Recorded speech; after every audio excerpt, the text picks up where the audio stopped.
ভীম কিছুই করতে পারেনি। অসম্ভব কানাই।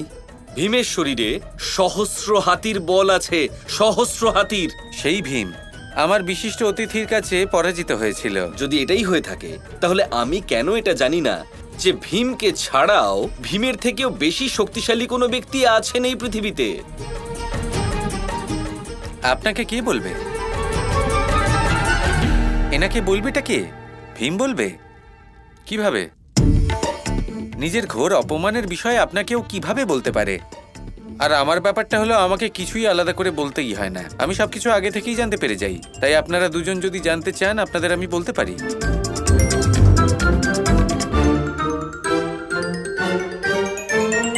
বলেই দিই, এটা হলো সেই সময়ের কথা যখন পাণ্ডবরা বনবাস পালনে বনে গিয়েছিলেন। সেখানে দ্রৌপদী এক অত্যন্ত সুন্দর দৈব পদ্ম ফুলের পাপড়ি দেখতে পায়। তা খুবই সুন্দর ছিল, আর তা দ্রৌপদীর আশেপাশেই এসে পড়ল। আর তার সুগন্ধে দ্রৌপদী মন্ত্রমুগ্ধ হয়ে গেল, আর সেটা ভীম দেখতে পেল। ভীম তখন বলল যে এবার আমি আপনার জন্য যেখান থেকেই হোক এই ফুল অবশ্যই খুঁজে আনব।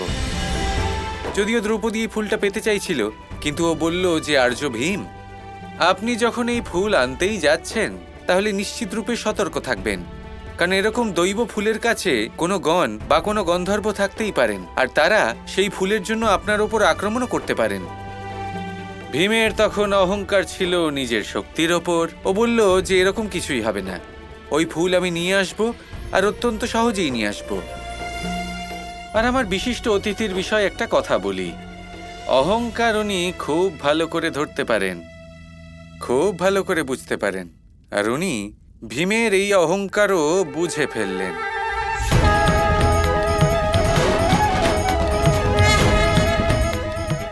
তাহলে এই সেই যোদ্ধা যে নিজেকে সংসারের সবথেকে শক্তিশালী যোদ্ধা বলে মনে করে। এত অহংকার করা তো এর উচিত নয়। কিন্তু কানাই, ভীম যে মহাবলী, মহাশক্তিশালী, সেটা তো সত্যি কথা।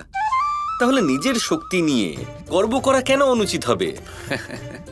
আমি কখন বললাম অনুচিত? কিন্তু গর্ব করা আর অহংকার করা আলাদা। এরপর শুনুন কি হলো। ভীম সেই বানরের লেজ তোলার চেষ্টা করল, নিজের সমস্ত শক্তি প্রয়োগ করল, কিন্তু তার লেজ সরাতেই পারল না।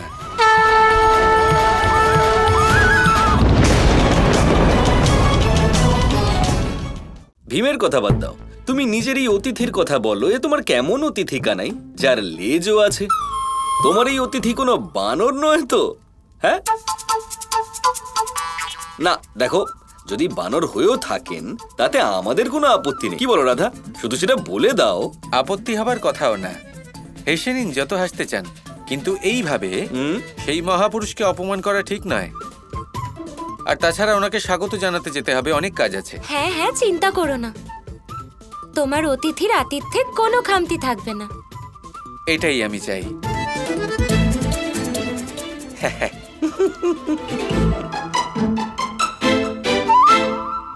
দাদা, আমার তো মনে হয় কৃষ্ণ নিশ্চয়ই উপহাস করছে আমাদের সাথে। নিঃসন্দেহে।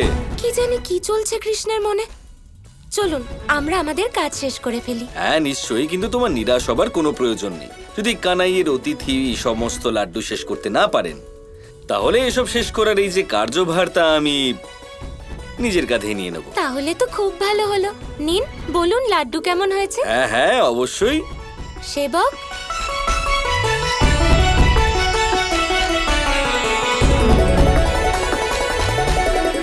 অসাধারণ রাধা, এত সুস্বাদু, এত সুস্বাদু লাড্ডু।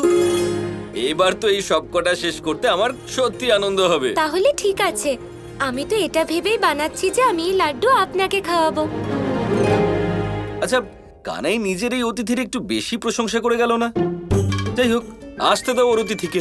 যদি সত্যি সে এত পরাক্রমী বীর হয়ে থাকে, তাহলে তো শক্তি প্রদর্শনের জন্য তাকে বাজি জানাতেই হবে।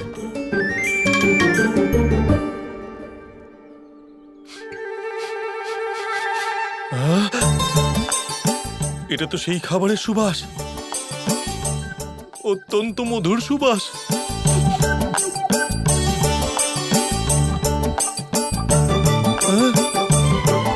অসম্ভব, এটা কি করে হতে পারে? এটা তো একদম সেই রকমের সুস্বাদু লাড্ডুর সুবাস, যেমনটা মাতা সীতা নিজের এই পুত্রের জন্য বানাতেন। এটা তো চমৎকার ব্যাপার হলো। এই লাড্ডুর সুবাস তো আমাকে ওর দিকে টেনে নিয়ে যাচ্ছে, আকর্ষণ করছে। আমি এই লাড্ডু খেতে চাই। লাড্ডু কি করে খাবো? ওই গরুর দেব এক্ষুনি চলে আসবেন। আমি জোনাকে কথা দিয়ে ফেলেছি যে এইখানে দাঁড়িয়ে দাঁড়িয়ে আমি আপনার জন্য অপেক্ষা করব। এবার আমি কি করি?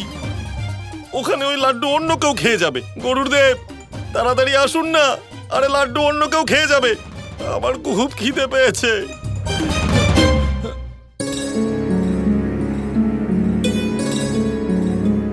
দাঁড়ান, কে আপনি আর কি কাজে এসেছেন? আমি পক্ষীরাজ গরুর। আমি আমার আরাধ্যের সঙ্গে দেখা করতে এখানে এসেছি। আপনি কি আমাকে বলতে পারেন যে তিনি এই সময় কোথায় আছেন?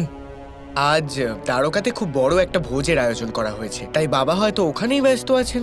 আচ্ছা, এই ব্যবস্থা কোথায় হচ্ছে? শ্রীকৃষ্ণের সঙ্গে আমাকে এক্ষুনি দেখা করতে হবে। কিন্তু আপনার কি বিশেষ কাজ আছে পক্ষীরাজ?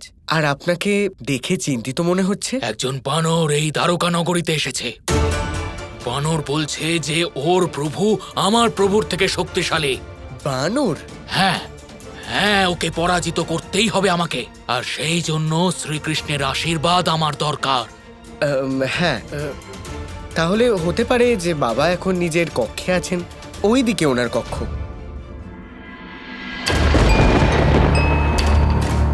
এক বানর যার সাথে যুদ্ধ করার জন্য পক্ষীরাজ নিজে আশীর্বাদ নিতে এসেছেন। ব্যাপারটা এরকম নয় তো যে পক্ষীরাজের নিজের শক্তি শেষ হয়ে আসছে? সেই জন্যই তো ভক্ত এসেছে নিজের প্রভুর থেকে আশীর্বাদ নিতে। আজ তো খুব বড় একটা কথা জানতে পারলাম।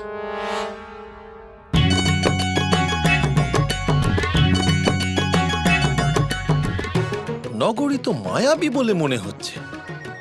একটা বিষয় খুব অদ্ভুত লাগছে যে এইখানে প্রবেশ করার পরে আমার সেই একই সুখ, একই শান্তির অনুভব হচ্ছে, যেমনটা প্রভু শ্রীরামের পবিত্র নগর অযোধ্যাতে প্রবেশ করার পর হয়েছিল।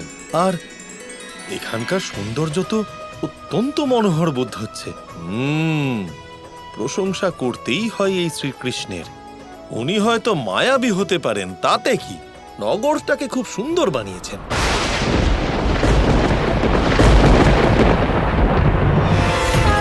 যদি মনে প্রেম আর শুদ্ধ শ্রদ্ধা থাকে তবে যে কোনো নগর অযোধ্যা আর দ্বারকার মতো পবিত্র মনে হবে হনুমান।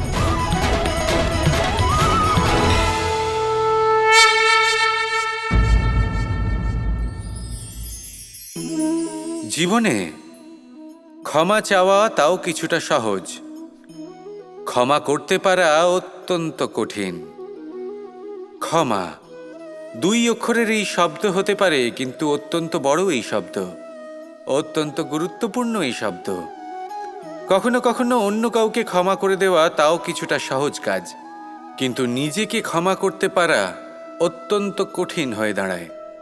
অতীতে যদি আমাদের এমন কোনো ভুল হয় যে কারণে আমরা নিজেকে ক্ষমা করতে পারি না, অনেক সময় এমন কিছু ভুল করে বসি যে বিষয় শুধু আমরাই জানি, কিন্তু আমরা নিজেকে ক্ষমাই করতে পারি না। আর আমাদের বিকাশ সেখানেই স্তব্ধ হয়ে যায়। কারণ যদি আপনি ক্ষমা করতে না শেখেন, নিজেকে ক্ষমা যদি না করতে পারেন, তাহলে তা আপনার জীবনের সবথেকে বড় বাধা হয়ে দাঁড়াবে। সেই জন্য জীবনে অবশ্যই শিখুন যে কিভাবে নিজেকে ক্ষমা করতে হয়, আর শিখুন যে আগের করা ভুল আবার কি করে না করা যেতে পারে।